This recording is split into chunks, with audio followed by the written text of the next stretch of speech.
다시 장 다시 박수. 네.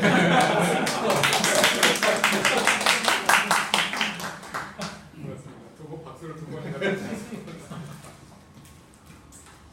이렇게 제 책을 관심 있게 읽어주시고 또 불러주시고 좋은 시간을 마련해주셔서 고맙습니다. 네, 지난주에 여러분들이 모여서 공부하시고 질문을 보내주셨는데요. 질문이 너무 좋더라고요. 지난번 첫 번 왔을 때도 이 질문을 정리를 잘해주셔서 강의를 준비하는 데 도움이 많이 됐었는데요.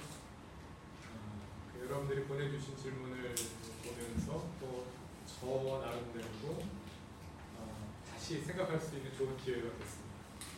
그래서 이 책에 이어서 계속 어떤 질문들, 어떤 고민들을 계속 해야 되겠는가 하는 게 중요한 참고 자료가 되었습니다. 그 책을 전혀 못 읽어보신 분 한번 손들어 보시죠. 책을 전라는 말에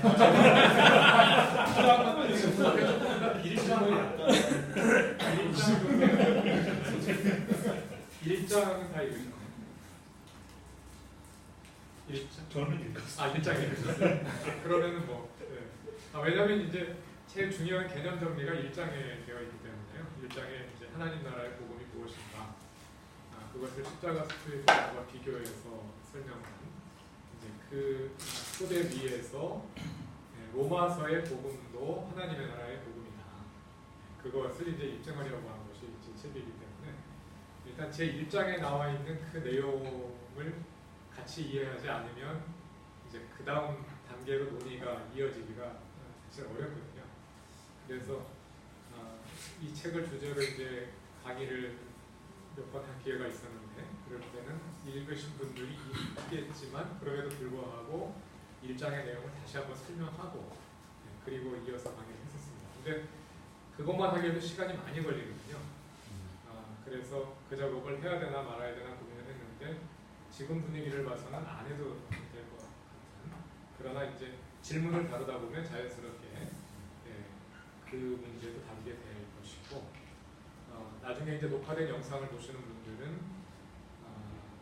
그때 가서 책을 읽으시면 되니까 영상을 보시고 읽으시든지 아니면 영상 보시기 전에 한번 읽으시면 되니까 일단 1장은 읽으셨다고 전제하고 진행을 해보겠습니다. 여러 개의 질문을 보내주셨는데요.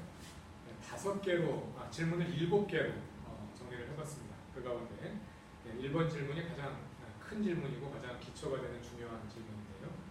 하나님 나라의 복음이란 무엇이고 십자가 속죄의 복음과의 관계는 어떻게 되는 것이냐, 어떤 차이가 있는 것이냐 하는 그런 질문인데 가장 기초적이고 또 가장 중요한 질문인 것 같습니다. 사실 이 책은 복음이란 무엇인가 하는 질문으로부터 시작되었습니다.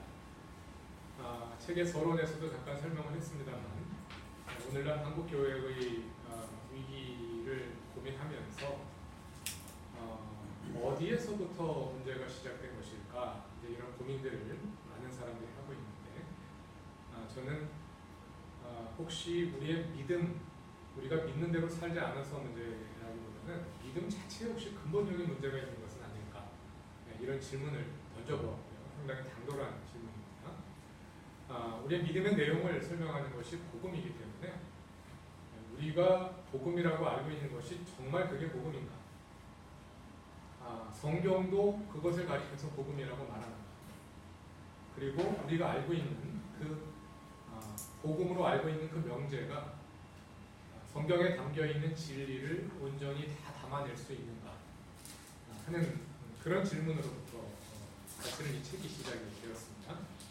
그래서 우리가 그동안 복음, 더 가스펠이라고 알고 있는 것이 바로 한마디로 하자면 십자가 속죄의 복음이기 때문에 그 십자가 속죄의 복음을 다시 한번 점검해보고 거기에 어떤 한계가 있지 않나 이런 것들을 찾아보는 거죠. 그래서 제 1장의 맨 앞부분에서 십자가 속죄의 복음이 가지고 있는 현실적인 한계들, 그 현실적이라는 것은 우리의 신앙의 그리스도인들의 신앙의 삶을 옳은 방향으로 충분히 도와주지 못하는 그런 신앙의 한계, 그 다음에 성경에 담겨있는 내용을 온전히 담아내지 못하는 그런 한계들, 그리고 신학적인 한계들, 이런 것들을 한번 짚어보았고요. 그리고 정말 성경이 십자가의 속죄를 가리켜서 복음이라고 말하는가 하는 질문을 가지고 성경을 다시 읽어보았습니다. 그래서 신약 성경에 복음이라는 단어가 헬라어 4단어를 가지고 134번 사용되고 있는데 그 용례를 다 조사해봤습니다. 그랬더니 대부분의 경우에는 특별한 설명이 없이 쓰이고 있고요. 그 복음이 정의되고 있는 경우들이 있는데 무엇의 복음 이렇게 수식어가 달리든지 아니면 그 복음이라는 단어가 쓰여진 문맥에서 병행관계에 의해서 그 내용이 설명되든지 아니면 복음이라는 단어를 관계대명사하고 설명해 주든지 이런 식으로 복음을 정의하는 그런 본문들이 있는데 그 본문들을 확인해 본 결과 십자가의 속죄를 가리켜서 명백히 복음이라고 말하는 본문은 단 한 군데도 없다. 굉장히 충격적인 발견을 한 거죠. 그리고 복음을 십자가와 관련 짓고 있는 본문이 세 곳이 있는데 우리는 보통 십자가 그러면 십자가의 속죄를 생각하는데 신약 성경이 십자가를 말할 때 십자가를 말한다고 해서 반드시 십자가의 속죄를 말하고 있는 것은 아니다. 십자가를 말할 때 그것이 여러 가지 다른 의미로 쓰이는데 복음이 십자가와 관련해서 쓰일 때 그 세 곳에서도 어느 곳에서도 명백하게 십자가의 속죄와 십자가가 관련되지 않더라는 거죠. 그럼 도대체 복음은 무엇이냐? 그래서 이제 다시 그 성경을 읽어나가기 시작했고 그래서 공관복음서에서 먼저 답을 찾았고 그리고 거기서 더 나아가서 그럼 바울의 복음이란 무엇이냐? 바울의 복음 역시 하나님 나라의 복음이다. 그것을 바울 서신 가운데 가장 핵심적인, 가장 신학적인 로마서를 그냥 신학책이라고 간단히 말하지는 않습니다. 로마서 역시 상황에서 나온 상황적인 서신입니다만 그러나 다른 바울 서신에 비교하면 로마서가 가장 신학적인 책인데요. 그 로마서가 복음을 무엇이라고 말하느냐? 로마서도 역시 복음을 하나님 나라라고 말한다 하는 것을 이제 입증하려고 하는 것이 저의 책입니다. 그럼 다시 복음이란 무엇인가 하는 이 질문으로 다시 돌아가 보겠습니다. 복음이라는 말, 헬라어로 유앙겔리온인데요. 유는 좋다는 뜻이고요. 안겔리온은 소식이라는 뜻입니다. 그러니까 좋은 소식, 굿뉴스라는 뜻입니다. 굿뉴스, 좋은 소식, 기쁜 소식, 그것이 복음인데요. 그럼 복음이란 무엇이냐 하는 질문은 무엇이 기쁜 소식이냐 하는 질문이겠죠. 우리가 지금까지 알고 있기로 알고 있는 그 복음을 십자가 속죄의 복음이라고 이름 지은 이유는 십자가의 속죄가 바로 기쁜 소식이다. 그것이 바로 복음이다 하고 답을 주기 때문에 우리는 우리가 지은 죄로 인해서 형벌을 받을 수밖에 없는 존재라는 거죠. 그런데 그 죄의 형벌은 죽음입니다. 지옥입니다. 그런데 우리가 받아야 할 그 죄의 형벌을 예수께서 십자가에서 대신 받으셨다. 십자가에서 대신 우리 죄의 형벌을 받으심으로 우리의 죄를 속죄하셨다. 그것이 기쁜 소식입니다. 우리가 할 수 없는 일을 예수께서 주셨으니까. 그래서 이 십자가 속죄의 복음이라고 이름을 지은 것이고요. 그럼 하나님 나라의 복음은 무엇이냐?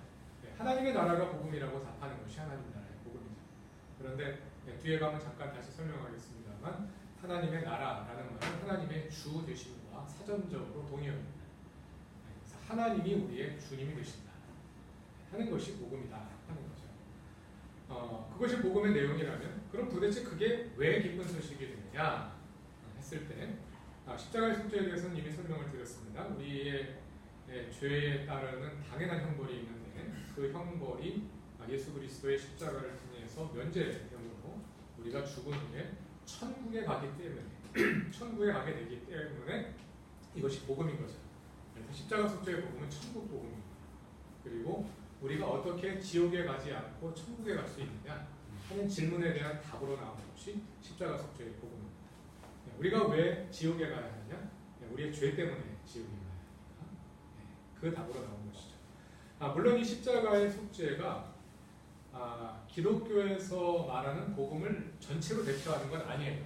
예수 그리스도께서 십자가에서 무엇을 하셨느냐에 대한 대답이 여러 가지가 있는데요. 그 가운데 하나가 이제 형벌대속론이라는 안셀름이 제안한 형벌대속론이라는 하나의 대답인데 사실상 그것이 한국 교회에서는 십자가의 모든 것을 대변하는 모든 것처럼 이해되어 왔기 때문에 그리고 사실 또 형벌대속론이 아닌 다른 이해들도 결국은 이 논의 안에 다 포괄할 수 있다고 생각하기 때문에 단순화한 겁니다. 만약에 신학자들을 위한 책이었다면 해야 될 얘기가 훨씬 더 많습니다.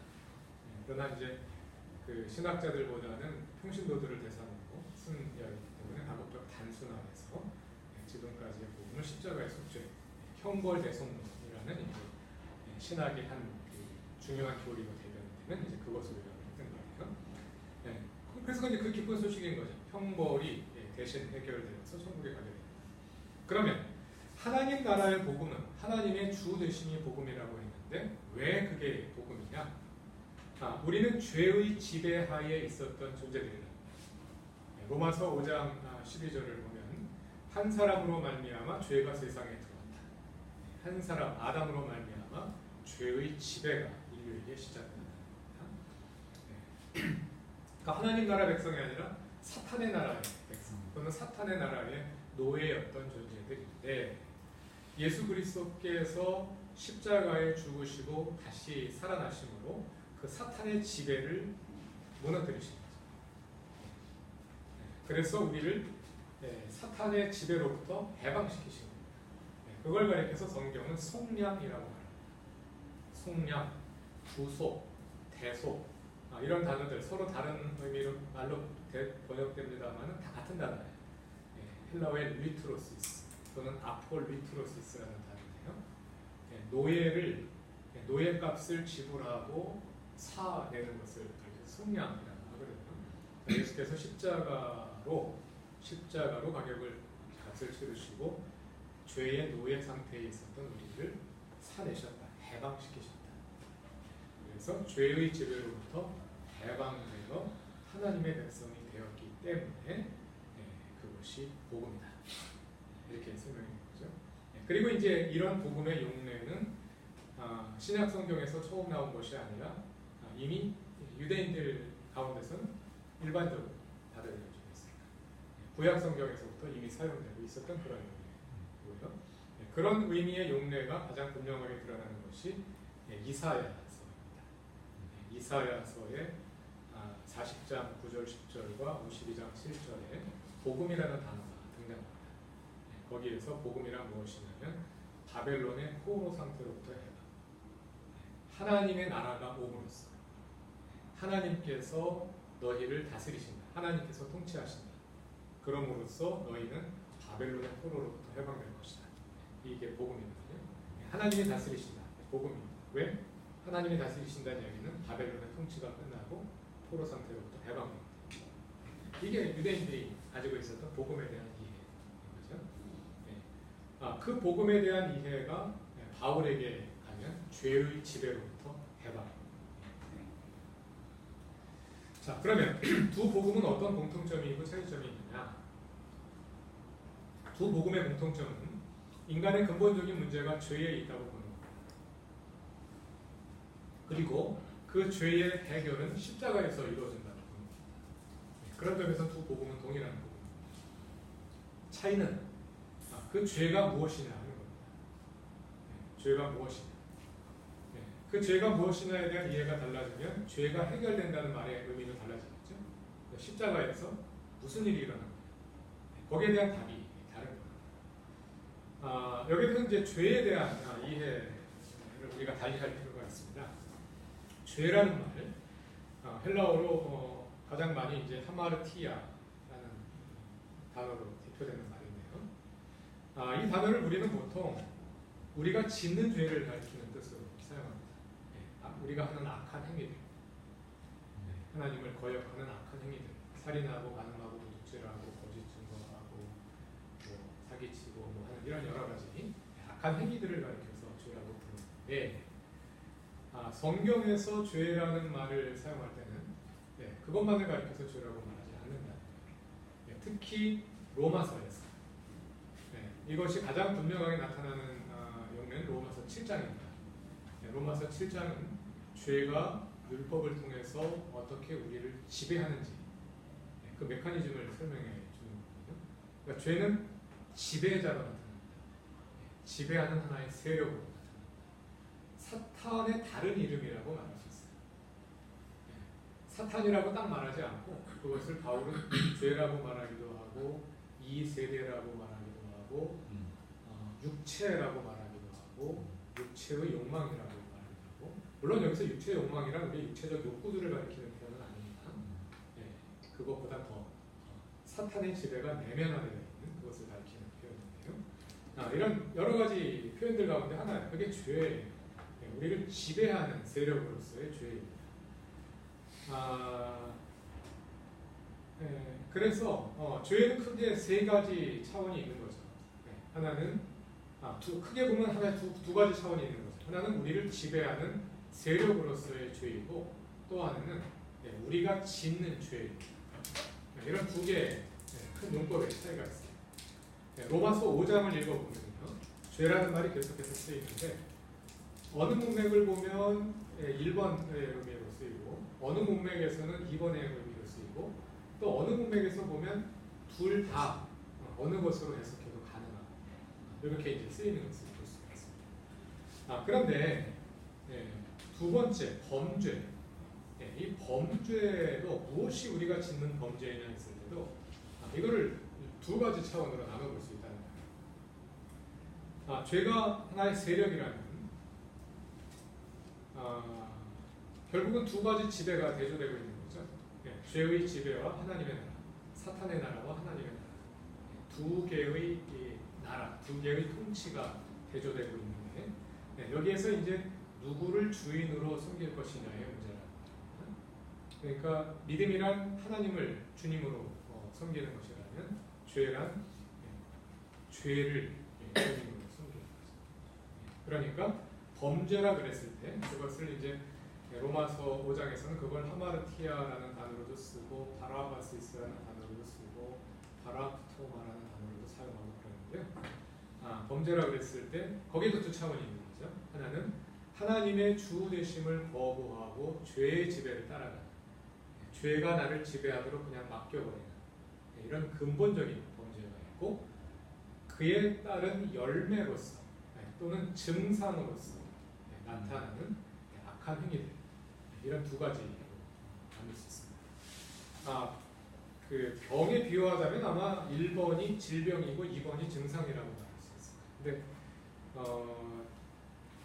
이 비유를 발전시키다 보면 제가 여러분들의 질문에 답할 수 없는 지경으로 갈 것이 분명하기 때문에 더 이상은 발전시키지 않겠습니다만 어쨌든 그런 굳이 비유하자면 그런 관계라고 말할 수 있지 않을까 이렇게 생각합니다.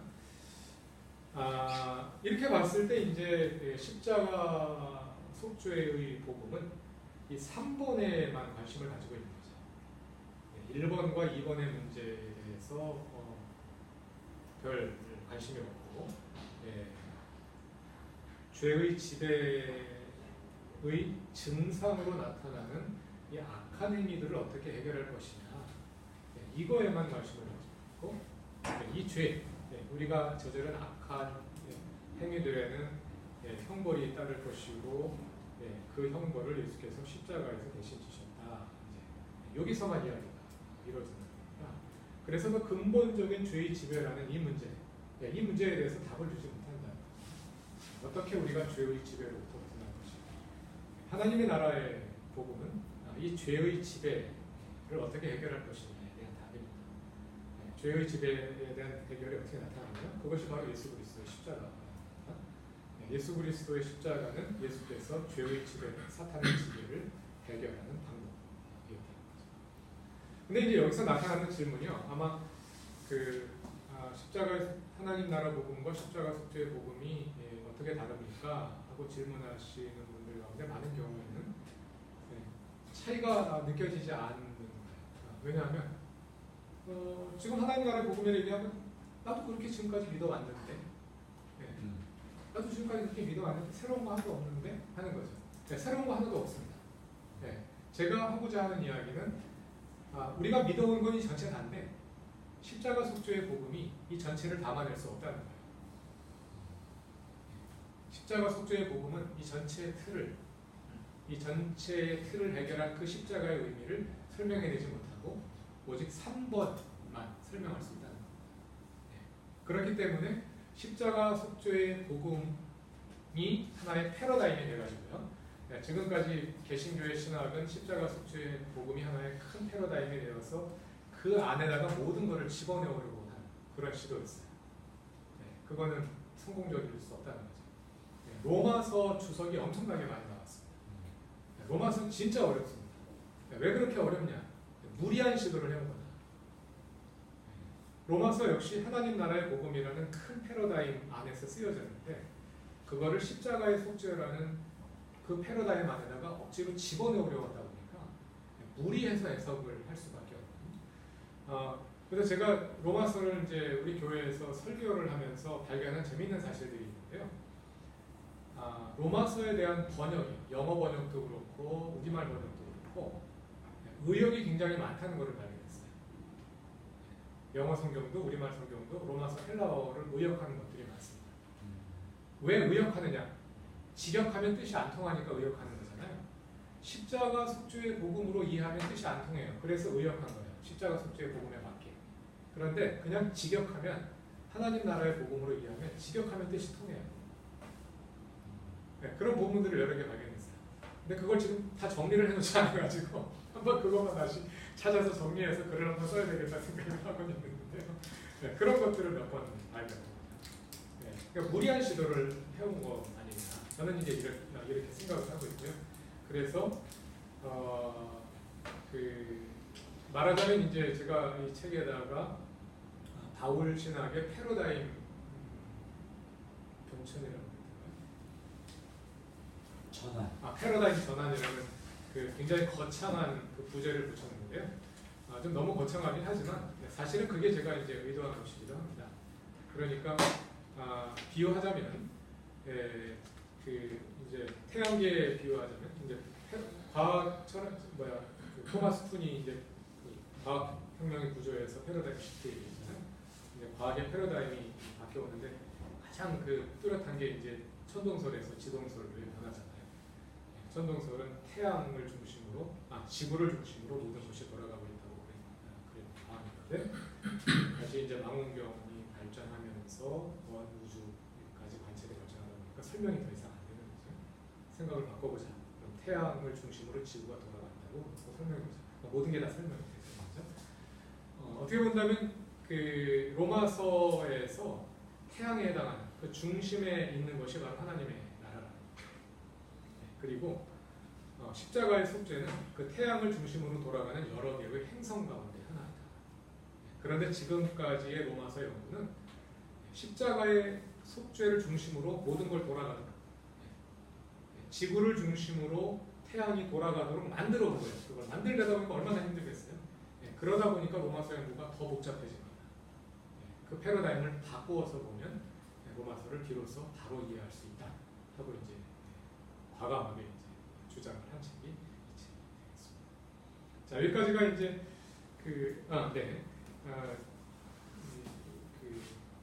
두 복음의 공통점과 차이점에 대한 이제 설명이었습니다.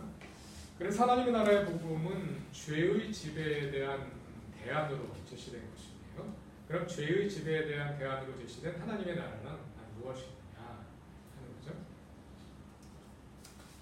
로마서의 복음은 하나님 나라의 복음이다 그랬을 때 아마 대다수의 그 평신도들, 그러니까 신학 공부를 전혀 안 해보신 대다수의 평신도들은 너무 당연한 이야기를 하냐 이런 반문을 할 거예요. 왜냐하면 많은 분들이 알고 있기로 하나님의 나라는 곧 천국이니까.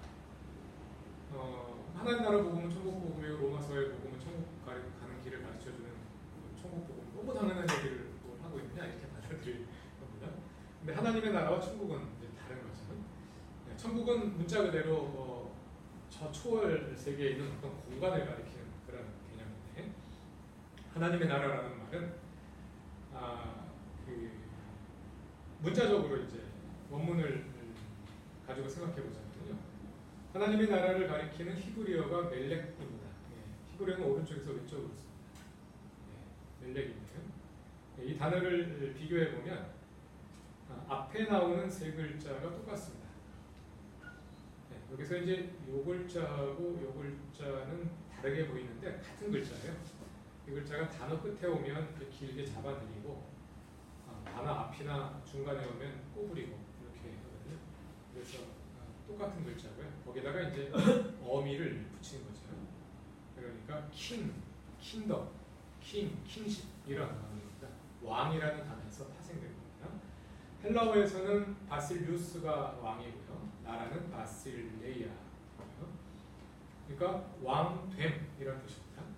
그리고 왕이라는 단어가 동사로도 될 수 있어요. 왕이라는 명사가 동사가 되면 왕이 되다, 왕 노릇하다, 다스리다 이런 뜻입니다.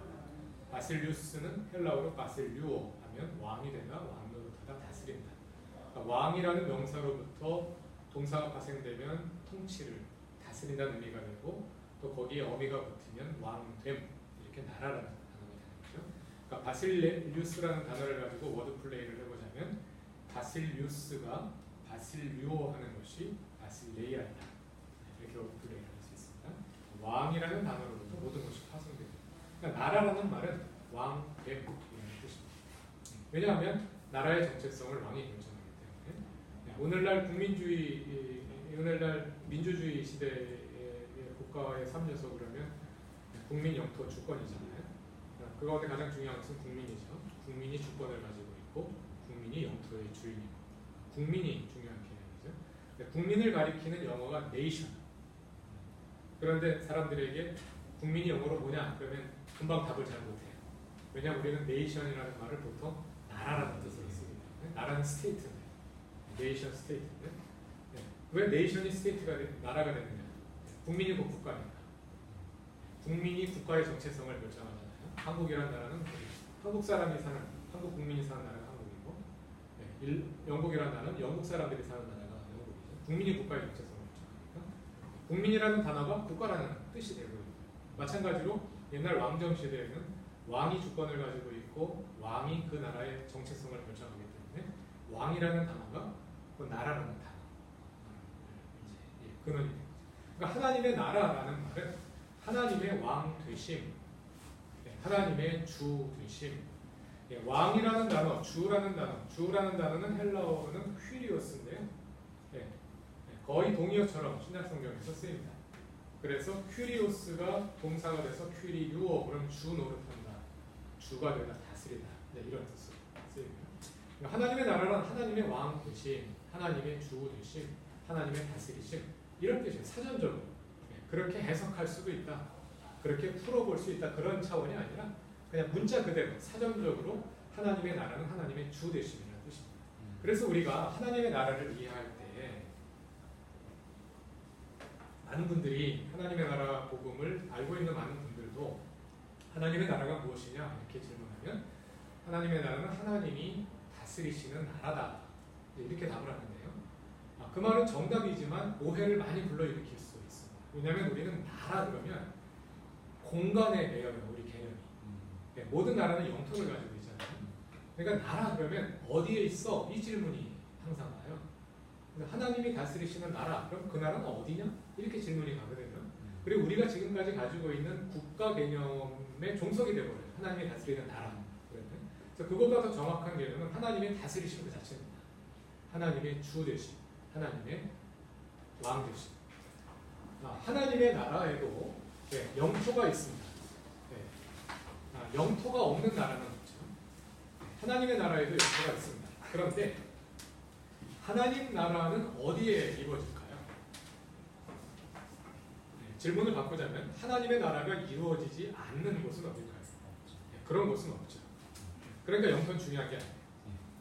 어디든지 어디냐는 중요한 문제가 아니에요. 그곳이 어디든지 누가 주인이냐, 죄가 너를 지배하고 있느냐, 하나님이 너희를 다스리고 있느냐, 이게 핵심이거든요. 그러니까 하나님 나라의 개념은 그 다스리신 그게 핵심이에요.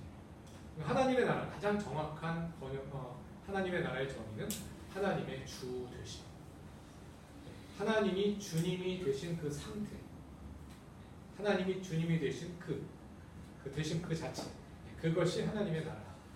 이렇게 이해할 때 우리가 성경에 담겨 있는 하나님의 나라에 대한 가르침을 잘 이해할 수 있고요. 그렇게 이해하게 되면 구약부터 창세기부터 요한계시록까지 신구약 성경 전체의 일관된 주제가 하나님의 주 되심, 하나님의 나라라는 것을 알 수 있게 되는 거죠. 여기서 이제 믿음과 행위에 관한 질문으로 연결되기 때문에 바로 넘어가 보도록 하겠습니다. 앞에 사용했던 그 죄의 패러다임, 1번은 죄의 지배였고, 그 다음에 크게 말하자면 죄의 지배하는 세력으로서의 죄, 그리고 우리가 짓는 죄. 근데 우리가 짓는 죄는 죄의 지배에 우리를 내어 맡기는 하나님의 죄를 거부하는 그 근본적인 범죄와 그것의 증상으로 나타나는 악한 행위들이 이렇게 셋으로 나눠있잖아요. 그 패러다임이 복음과 믿음에도 그대로 적용이 됩니다. 그래서 복음이란 무엇이냐면 하나님의 주 되심입니다. 이건 죄의 지배와 대립하는 거죠. 그럼 믿음이란 무엇이냐? 하나님의 주 되심을 받아들이는 거예요. 죄의 지배를 받아들이는 것이 근본적인 범죄인 것처럼 우리의 믿음이란 무엇이냐면 하나님의 주 되심을 받아들이고 우리의 삶 속에 이루어지게 하는 거예요. 그래서 이룬다는 말은 능동태이기 때문에 우리가 이루는 것처럼 오해할 수 있는데요. 그렇지 않습니다. 받아들임 그럴 수도 있는데 받아들임 그러면 받아들이는 그 순간만 표현할 수 있기 때문에 또 그 단어도 일부러 쓰지 않았습니다.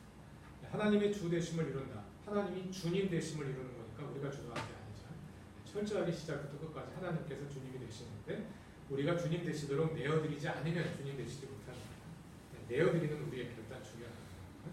그런 의미에서 이제 하나님이 주님 되시게 하는 것이 믿음이고, 하나님이 주님이 되셨을 때 당연히 그 열매가 나타나겠죠. 하나님이 주님이 되시면 우리의 삶의 모든 것들이 바뀌지 않겠습니까? 우리의 마음의 근본적인 평안이 오겠고, 또 우리의 삶의 목표가 달라지겠고, 인간관계도 달라지고, 또 우리가 추구하는 바도 달라지고, 모든 게 다 달라질 겁니다. 그리고 행위도 달라지겠죠. 하나님이 주님이 되시면 당연히 그 열매로서 선한 행위가 나타나게 될 수밖에 없죠.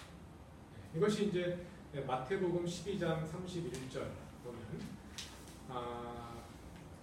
좋은 나무가 나쁜 열매를 맺을 수 없고 나쁜 나무가 좋은 열매를 맺을 수 없다. 열매를 보아 그 나무를 안다. 이렇게 말하고 그것에 병행이 되는 누가복음 6장 30몇 절인 것 같은데 거기 보면 제가 정확한 워딩은 지금 잘 생각이 안 나는데요. 비유하자면 이런 거죠. 무화과 나무가 포도 열매를 맺을 수 있느냐? 찔레 나무가 무화과 열매를 맺을 수 있느냐? 이런 표현이 나와요. 그러니까 어떤 나무가 있는데 그 나무에 사과가 열려 있어요. 그럼 그 나무는 사과나무이고 귤이 열려 있으면 그 나무는 귤이 열려 있는 거죠. 귤나무라면 알 수 있는 것처럼 그 사람의 행위를 보면 그 사람이 그리스도인인지 아닌지 알 수 있다. 이게 성경의 논리예요. 그것이 마태복음의 논리고 야고보서의 논리입니다. 행위가 없는 믿음은 죽은 믿음이다. 바로 그 얘기예요. 그러니까 믿음의 행위가 따를 수밖에 없다. 너무 당연하다. 사과나무에 사과가 열리는 것처럼. 원칙. 그러나 물론 이제 이거는 원칙론이고, 사과나무인데 사과가 안 열리는 나무도 있을 수 있고, 어떤 나무는 빨리 열매가 맺히는가 하면 조숙해가지고 어떤 나무는 굉장히 늦게 맺히는 열매도 있을 수 있고, 사과가 튼실한 사과 맺는 사과도 있을 수 있고, 비리비실한 사과 맺는 것이 있을 수 있는 것처럼 사람들도 다르겠죠. 그리고 어떤 환경에서 자랐느냐에 따라서 신앙의 출발점이 다르잖아요. 그리고 애기들만 봐도 태어날 때부터 더 도덕적인 애기가 있고 덜 도덕적인 애기가 있고 그런 거 같더라고요. 봐도 더 이기적인 애기들이 있고, 근데 그거를 딱 어떤 순간에 결과만 딱 놓고 행위가 있다 없다 이렇게 간단히 말할 수 있는 문제는 아닐 거예요. 그러니까 여러 가지 이제 예외적인 상황들 구체적인 강론에 들어가면 달라지겠지만, 그러나 원칙론은 분명하다는 거죠. 원칙론은 믿음에는 행위가 따를 수밖에 없다. 행위가 없다는 건 믿음이 없다는 얘기다. 그게 성경의 논리라고요. 그것이 마태복음과 야고보서가 제시하는 논리고, 바울의 논리도 다르잖아요. 바울의 논리도. 갈라디아서, 이신칭의론의 대표적인 책이 갈라디아서와 로마서잖아요. 갈라디아서에서 먼저 제시됐는데, 갈라디아서의 5장 12절까지는 복음에 대한 서술이고, 5장 13절부터 6장 10절까지는 그에 따르는 윤리적인 서술인데요. 그 윤리적인 것을 맨 마지막에서 바울이 뭐라고 그러냐면 선을 행하되 낙심하지 말지니 포기하지 아니하면 때가 이르매 거두리라. 뭘 거두느냐? 바로 앞절을 보면 영생을 거두리라. 선을 행함으로 영생을 거두리라. 바울이 갈라디아서 마지막에서 하는 얘기예요. 로마서도 마찬가지예요. 바울의 얘기도 다르지 않아요. 근데 거기서 그럼 선을 행한다는 말이 무슨 말이냐? 갈라디아서 5장 13절부터 6장 10절까지가 윤리적인 부분인데요. 갈라디아서 5장 13절에서 바울은 복음을 설명한 다음에 그리스도인에게 두 가지 삶의 가능성을 제시합니다. 성령을 따라 살 것이냐, 육신을 따라 살 것이냐. 성령을 따라 산다는 말은 하나님의 주 되심을 이룬다는 말이 다른 말이에요. 성령을 따라 산다. 성령에 이끌려 살아간다. 하나님이 주님이 되십니다. 하나님의 주 되심을 이룰 것이냐, 육신의 욕망, 죄의 지배를 따를 것이냐. 그 얘기. 그러니까 지금 차원의 논의가 3번 차원에서 되는 게 아니라 2번 차원에서 논의가 이루어지고 있는 거예요. 근본적으로. 그리고 그에 따라 나타나는 여러 가지 열매들. 그래서 성령을 따라 살면 성령의 9가지 열매가 나타납니다. 그리고 육신을 따라 살면 또 육신의 행위들. 그래서 또 그 앞에 또 열매들이 나타나는 거죠. 네, 근데 바울의 논의는 그 열매에 머물러 있지 않고 근본적으로 2번 하나님의 주 되심을 이루는 이 차원을 가지고 이야기하면서 마지막에 가서 이거를 뭐라고 말하냐면 선을 행하되 낙심하지 말지니 이렇게 말합니다. 그러니까 바울이 말하는 선행은 3번을 분명히 포함하는 거겠지만 3번 차원에서 논의가 머무는 게 아니라 2번 차원에서 근본적인 차원에서 이야기를 한다는 거예요. 그걸 가리켜서 선행이라고 합니다. 근데 우리는 선행 그러면 결과적으로 나타나는 선행 악행 이것만을 떠올리게 되죠. 근본적으로 이거야 한다. 근데 그런 점에서 믿음과 행위는 결코 분리될 수 없고 믿음과 행위의 분리는 그야말로 이론적으로나 가능한 거죠. 그건 정말 이론적으로나 가능한 거고 성경이 말하는 믿음과 행위는 나뉘어질 수 없다. 또 로마서 1장 5절에서는 믿음을 순종과 동일시합니다. 믿음이란 건 순종입니다. 왜? 믿음이란 하나님의 주 되심, 예수 그리스도의 주 되심을 받아들이는 거니까 예수님이 주님이 되시니까 우리는 순종하는 거잖아요. 그러니까 믿음과 순종은 동이야. 믿음과 잘. 그러면 믿음과 행위 함께가 있는 건 너무나도 당연한. 사실은 이게 상식이잖아요. 네, 상식인데 그동안 기독교 신앙이 어떤 점에서 상식을 벗어나 있었고 상식을 벗어나 있는 것을 교리적으로 정당화해온 거예요. 일반 상식을 따져도 그렇고 신앙의 상식을 따져도 그렇다. 지극히 상식적인 이야기를 성경이 하고 있다. 바울도 마찬가지고 그런 이야기입니다.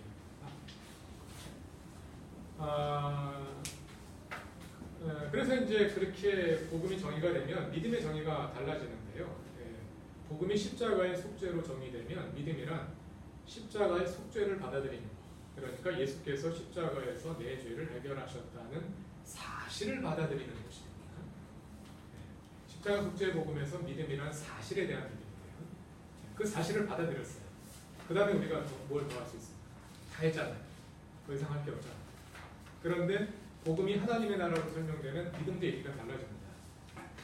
복음이 하나님의 나라라면 믿음이란 하나님이 주님이시라는 사실을 받아들이는 것에서 끝나지 않죠. 그건 너무나 당연한 거고 그 하나님이 실제로 나의 주님이 되시게 하는 거죠. 사실을 받아들이는 거죠. 그러니까 예수를 믿는 것은 예수에 관한 교리를 믿는 것이 아니라 십자가 속죄의 복음으로 예수를 믿는 것을 설명했을 때는 예수에 관한 교리, 예수에 관한 사실을 믿는 것이었단 말이에요. 그게 아니라는 거예요. 믿음이란 예수에 관한 교리나 예수에 관한 사실을 믿는 것이 아니라 물론 그걸 포함하겠지만 거기서 그치지 않고 예수를 믿는 거다. 예수를 믿는 것은 진짜로 예수를 믿는 거다. 예수를 믿는다는 것이 무엇이냐? 예수님이 나의 삶의 주님이 되신다. 예수님과 친밀한 관계를 여기서 이제 주님이란 주대심이라는 이제 단어가 예수님과의 관계를 대변하는 이게 이제 언약 관계입니다만 언약 관계를 대변하는 용어로 쓰였습니다만 이 용어는 이제 성경에서 여러 가지로 쓰이잖아요. 목자와 양의 관계, 남편과 아내의 관계, 아버지와 딸, 아버지와 자녀, 남편과 아내, 신랑과 신부 다양한 관계로 그 가운데 하나가 친구 관계. 이런 다양한 관계를 그냥 주내심이라는 용어로 주는 대변하고 있는 거예요. 사실 이 모든 게 유비입니다. 어떻게 하면 하나님과 우리의 관계를 잘 설명할 수 있을까? 그랬을 때 고대 사회에서 가장 잘 설명할 수 있는 게 왕과 백성의 관계였던 거잖아요. 그래서 그게 대표적인 유비가 된 것이지만 그걸로 그치지 않고 다양한 유비가 되는 것이고 그 모든 것을 하나로 포괄하자면 하나님과의 친밀한 관계, 예수 그리스도와의 친밀한 관계라고 말할 수 있겠죠. 예수를 믿는다는 것은 예수를 믿는 것이다. 예수와 친밀한 관계 속에 들어가는 것이다. 이렇게 정의할 수 있습니다. 질문 가운데 그럼 이신칭의는 하나님 나라 복음에서 어느 위치에 있느냐 이런 질문을 해주셨는데요. 이신칭의의 위치 또는 칭의의 위치는 그리스도인의 삶의 과거, 현재, 미래에 다 포함됩니다. 이게 이제 소위 구원의 서정론이라는 것이 있습니다. Order of Salvation, 구원의 순서가 있다. 그래서 칭의로 시작돼서 성화로 진행돼서 영화로 나아가는 이런 이제 3단계 그리고 이제 또 복잡하게 아마 9단계로까지 복잡하게 발전하는데 성서적 근거 성경 정확히 말하면 없어요. 그런 근거 없습니다. 그리고 지금까지 주로 이제 칭의는 신자의 과거, 성화는 신자의 현재, 영화는 신자의 미래 이렇게 읽어왔는데 실제로 성경에 쓰이는 것들을 보면 그렇지 않습니다. 칭의가 과거 일로도 다뤄지고 미래 일로도 다뤄져요. 의롭게 될 것이다 이렇게도 다뤄지고요. 성화, 우린 이미 성화됐어요. 그러니까 성도예요. 성도가 뭐예요? 거룩한 무리란 뜻이잖아요. 호이 하기오이, 더 세인츠, 거룩한 사람들이 이미 성화가 됐어요. 근데 아직 완결된 건 아니죠. 이미 성화되었는데 성화되어가는 과정에 있고 구원의 완성에 이를 때 완전한 성화에 이르는 거죠. 칭의도 마찬가지입니다. 우린 이미 의롭게 되었습니다. 그런데 여전히 의롭게 되어가는 과정에 있고 그리고 주님 오실 때 그때 완전한 의로움에 이르게 될 겁니다. 그게 성경이 말합니다. 영화도 마찬가지입니다. 그래서 믿음이란 무엇이냐? 믿음으로 의롭게 되는 것은 곧 우리가 예수 그리스도를 믿음으로 예수 그리스도를 영접함으로 예수 그리스도와의 관계 속에 들어가는 것이 칭의이면서 동시에 그 관계가 성숙해가는 과정에서 나타나는 주님을 향한 신실함 그것이 또한 칭의가 이루어져 가는 거죠. 그리고 종말 주님이 오실 그날 저 천국에서 완전하게 이루어져 그것이 바울이 말하고 성경이 말하는 내용이다. 이제 목회적인 질문을 함께 던져주셨네요. 칭의의 유보로 인해서 신자들이 불안해하지 않습니까? 실제로 불안해합니다. 사실 이게 이제 제가 가지고 있는 가장 큰 목회적 문제 가운데 과제 가운데 하나입니다. 그런 이제 교우들을 보면서 어떻게 해줘야 될까? 그러니까 제 마음 같아서는 당장이라도 안심시켜주고 싶어요. 근데 그러려고 했다가 자꾸 참습니다. 자꾸 참아요. 왜냐하면 지금 가지고 있는 그 불안이 신앙적으로 굉장히 유익한 반증이라고 생각합니다. 그리고 또 한 가지는 하나님 나라 복음을 잘 이해하신 분들은 불안해하지 않아요. 잘 이해하신 분들은 다시 구원의 확신 가운데 옵니다. 그런데 대부분 불안해하시는 분들을 우리 교인들을 보니까 대체로 불안해하시는 분들은요 처음부터 하나님 나라 복음을 받아들이기를 굉장히 두려워하시는 분들 우리 교인들 중에서도 많이 있어요.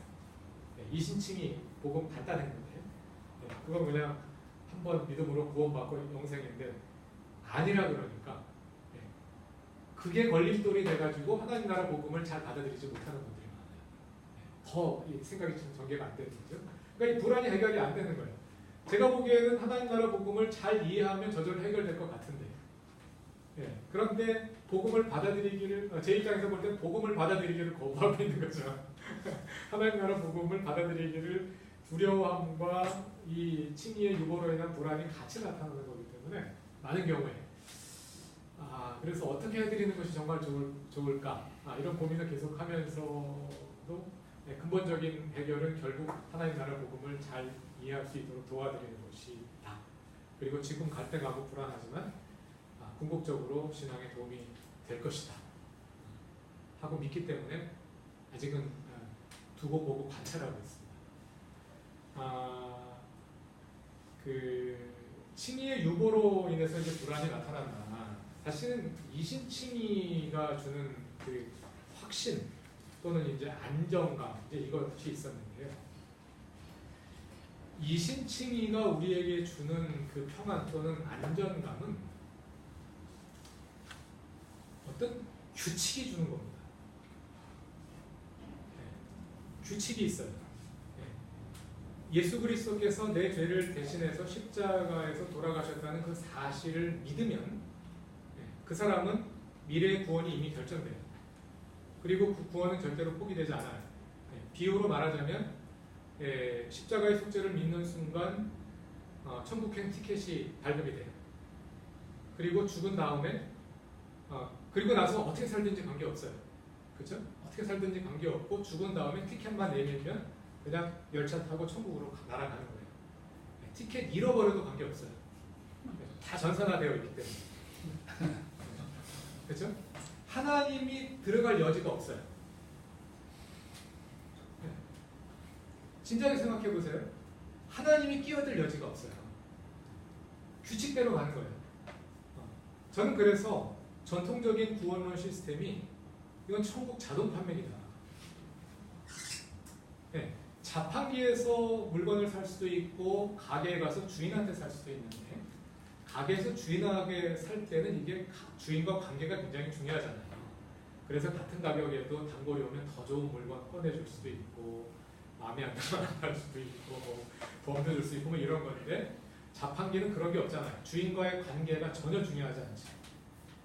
자판기는 그냥 그 기계만 있어가지고 이 캔커피 1,000원 그러면 그 규칙만 만족시키면 반드시 캔커피를 내야 되는 규칙에 따라 철저하게 움직이고 주인은 이 관계에서 빠져 있단 말이에요.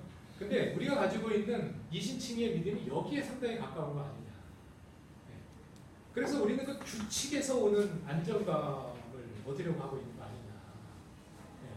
그런 고민을 해보는 하나님 나라의 복음이 말하는 것은 하나님의 주 되심입니다. 하나님이 주님이 되신다. 하나님이 주님이 되신다. 모든 게 하나님께 달려있는 거예요. 하나님은 이신칭의 교리에 종속되지 않습니다. 어떤 교리도 하나님을 가둘 수 없어요. 하나님이 결정하시는 거예요. 내가 정말 그러니까 우리 교인들의 갈등은 이거죠. 우리 교인들은 굉장히 모범적인 분들입니다. 그러니까 아까 말씀드린 것처럼 지식인들이 많으셔요. 학자들이 많으시고 그러다 보니까 아무래도 다른 사람들보다는 정직하고 깨끗하게 살잖아요. 세상에 덜 묻히고 살아가는 그런 분들이 많고 또 성격이 좀 내향적인 분들이 많고 그런 점에서 죄책감이 더 강한 분들 반드시 그런 건 아니겠지만 그런 분들인데 그러니까 내가 보면 고민 안 해도 될 것 같은 분들이 고민해요. 되게 저 사람 정말 믿는 거야 안 믿는 거야 이런 분들은 그런 고민도 안 하고 되게 잘 믿고 있는 거 보이는 그런 분들이 되게 고민한다고 여전히 내가 하나님을 만족시킬 수 있을까 이런 이제 고민들을 하시는데 사실은 그 불안마저도 하나님께 맡겨라. 하나님이 알아서 해주실 거다. 하나님께 맡겨라. 우리의 확신은 십자가의 속죄를 믿으면 천국에 간다. 또는 어떻게 하면 구원받을 것이다 하는 규칙, 자동 판매기의 판매 원칙 여기에 우리의 평안의 근거가 있는 것이 아니라 우리의 모든 평안과 확신의 근거는 하나님께 있는 거다. 우리의 믿음이란 그 하나님과 맺는 관계다. 그리고 우리가 연약하기 때문에 여러 가지 요인으로 인해서 연약하기 때문에 우리가 자꾸만 그 믿음에서 떨어져 나가고 자꾸만 죄의 지배에 끌려가고 시험 들고 죄책감에 빠지고 하지만 그것조차도 하나님께 맡겨드려라. 우리의 연약한 모습 그것까지도 하나님이 알아서 하실 것이다. 거기에서 진정한 확신이 오는 거 아니겠어요? 우리의 확신과 평안은 규칙에서 오는 것이 아니라 하나님으로부터 오는 것이다. 우리는 규칙을 믿는 것이 아니라 하나님을 믿는 것이다. 그렇게 설명을 했습니다. 그리고 이어지는 질문은 시간을 어떻게 할까? 잠깐 쉬었다가 할까요? 아니면 요거 한 질문만 마무리하고 잠깐 쉬었다가 해도 괜찮겠죠? 네. 거의 한 50분 됐습니다. 예, 왜 여전히 그러니까 하나님 나라 복음 그 우리 누가에 보니까 누가들 중에서도 80년대에 이미 하나님 나라 복음을 공부하셨다고 아까 말씀하시더라고요. 그러니까 이미 30여 년이 지났는데 왜 아직도 하나님 나라 복음과 그 십자가 속죄의 복음이 따로따로 두 개의 복음처럼 다뤄지고 있느냐, 네, 이런 질문을 해주시는데요. 뭐 일단은 30년은 얼마 안 돼. 긴 역사는 아니고 사실은 하나님 나라와 천국은 동의어라고 알고 있는 분들이 아마 대다수일 거예요. 여전히 한국 교회에. 그런 점에서 아직 하나님 나라 복음에 대해 한국 교회에 충분히 알려지지 않았다. 그런 말씀을 드릴 수 있고요. 또 그 안에서도 이미 하나님 나라 복음을 가르치고 배우고 하나님 나라 운동을 하고 있는 분들 안에서도 한계가 있다고 저는 생각합니다. 그래서 이 책을 쓴 목표 가운데 하나는 그 한계를 한번 넘어보자 하는 것도 있어요. 그건 뭐냐면 하나님 나라 복음 운동을 하는 분들 있습니다. 여전히 뭐 여러 그 이름 떠올리시는 분들 있을 거예요. 근데 그분 대부분들이 여전히 하나님 나라 복음은 공관 복음서의 복음이라고 여기고요. 바울의 복음은 이신칭의의 복음이고 바울은 하나님 나라 복음을 왜곡한 사람이라고 생각하는 분들이 많이 있습니다. 지난번에 우리 누가 한 분이 그 한신대의 문동환 교수님 돌아가셨죠? 돌아가셨나? 살아계셨나? 예, 문동환 교수님이 쓴 예수와 바울이라는 책을 보내주셨는데 문동환 교수님이 가지고 계신 틀도 그 틀이더라고요. 예, 사실 저도 학교 다닐 때 그렇게 배웠거든요. 예, 그 공관복음서의 복음은 예수 그리스도의 복음이고 십자가 속죄 이신칭의 복음은 바울의 복음인데 그러다 보니까 신학자들 가운데는 바울이 예수의 복음을 왜곡시켰다고 생각하는 분들이 많아요. 불트만 같은 신학자가 대표적이고 많은 그런 분들이 많거든요. 그리고 이제 문동환 교수님처럼 80년대 민중신학을 하셨던 분들도 그 틀 속에 있어요. 저도 그렇게 배웠어요. 그리고 그렇게 생각하고 있어서 저도 바울을 좋아하지 않았어요. 박사과정 할 때까지만 하더라도 바울에 관심이 없었어요. 그런데 학위 마치고 한국에 와서 강의를 하는데 첫 학기 주어진 과목이 바울서신이었어요. 바울서신은 네 학교에서 세 학교인가 네 학교에서 첫 학기부터 강의를 했거든요. 그래서 이제 바울을 공부를 하게 됐는데 바울을 공부하다 보니까 내가 알던 그 바울이 아닌 거예요. 바울을 새롭게 보게 된 거죠. 네. 그런데 안타깝게도 여전히 그 선생님 책을 보니까 80년대 그 인식 가운데 아직 계시더라. 이제 그런 것을 발견했고 또 여전히 그 하나님 나라 운동을 하시는 분들도 그 틀 속에 여전히 있어요. 많은 분들이. 그러다 보니까 어떤 문제가 생기느냐 하면 소위 복음주의, 보수적 입장을 가진 분들이 스스로 복음주의라고 부르지만 사실은 복음주의의 스펙트럼이 훨씬 넘습니다. 우리가 진보라고 말하는 입장까지 포괄하는 게 복음주의인데 한국에서 복음주의 그러면 이제 보수를 대변하는 이름이잖아요. 거기서 말하는 복음이 십자가 속죄의 복음이죠. 보수가 십자가 속죄의 복음을 말하고 반면에 이제 하나님 나라 복음을 주창하는 분들은 진보적인 입장을 가진 분들이 많아요. 이것과 다른 것에서 답을 찾는 거예요. 그러다 보니까 어느새 십자가 속죄의 복음은 보수의 복음이고 하나님 나라의 복음은 진보의 복음이고 이런 식으로 되어 있어요.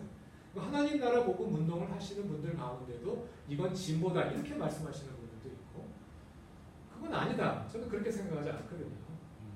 그렇지 않다. 하나님 나라 복음은 보수 진보의 문제가 아니라 그게 바로 성경이다.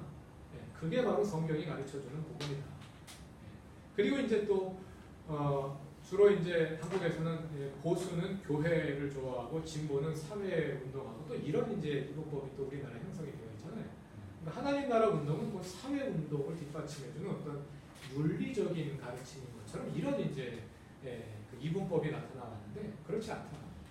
그렇지 않다는 것을 이제 보여주고자 하는 것이 제 책의 의도였고 그것을 위해서 가장 중요한 과제가 바로 바울의 복음이 하나님 나라 복음이라는 것을 확인하는 그런 작업. 공관복음만을 가지고 하나님 나라, 공관복음서의 복음이 하나님 나라 복음이라는 건 뭐 신학계에서는 뭐 상식으로 받아들여지고 있는데, 그런데 공관복음에서는 뭐 죄의 지배 뭐 이런 이야기 하지 않잖아요. 네. 그런 것들은 바울을 읽어야지 더 분명하게 이제 드러나는 거거든요. 그래서 공관복음서와 바울을 함께 읽을 때 전체적인 하나님 나라의 복음의 틀, 그리고 그 하나님 나라의 복음의 틀 안에 십자가 속죄의 복음이 있다는 것을 또 보여줄 수 있는 거죠. 네, 이것도 이 책에서 보이가 됐던 중요한 목표 가운데 하나입니다. 십자가 속죄의 복음과 하나님 나라의 복음은 별개가 아니라 십자가의 속죄는 하나님 나라 복음의 한 핵심적인 한 일부분이다. 그래서 그 하나님 나라를 중심으로 하는 태양의 하나의 행성으로서 분명한 위치를 차지하고 있는 것이다 하는 것을 또 이제 보이는 것이 제 책에 목표 있고, 그런 점에서 하나님 나라 운동에도 기여할 수 있지 않을까 하는 기대를 가지고 있었습니다. 여기까지 하고 잠깐 쉬었다.